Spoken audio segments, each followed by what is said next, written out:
Kam sjell recetën e pijes freskuse verore apo Neskafës së ftohtë, e cila përgatitet shumë thjesht. Besoj se kam ju pëlqyer kur ta shihni videon në vazhdim. Filloj me përgatitjen e Neskafës së ftohtë, e cila shkon më shumë tritash gjatë kohës së verës.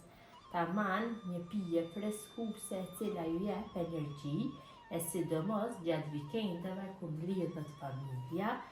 Fillimisht na duhet një blender. Na duhet Neskafe këtij lloji, e imët, jo nga e trasha, kështu që është kokorrim. Na duhet sheqer, ujë dhe qumësht. Njashtu mund t'i hedhim dhe copsa akulli në qofse dëshirojna. Në blender shtojna sheqerin.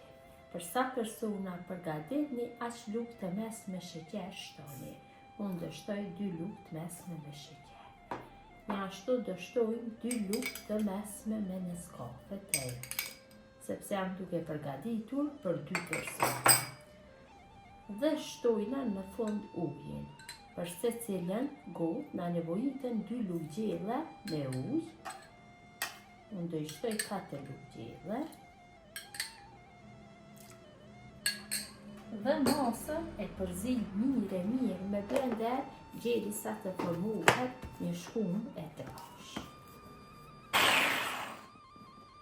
Kam formuar shkumën, që shihni një shkumë e cila nuk largohet nga ena.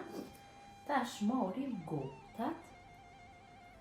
Kam zgjedh këto gota dhe do shtoj akull në fund të gotës.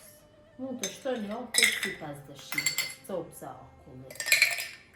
Shtojmë qumësht, diku rreth 100 ml. Tash marrim shkumën kështu me lugë dhe e kaloj nëpër gota.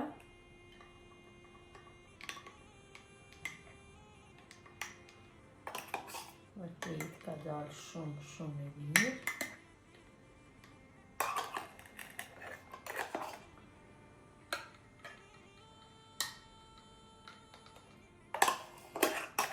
Dhe Neskafja është gati për konsumim, është shumë e mirë, besoj se ju ka pëlqyer mënyra se si e kam përgatit. Gjithë ju që e përgatisni në këtë mënyrë ju bëft mirë, ju faleminderit që ndoni kohë vazhdimisht për recetat e mia. Jepni komente të bukura, mirëmbëjtje nga sofra shqiptare deri në recetën e radhës.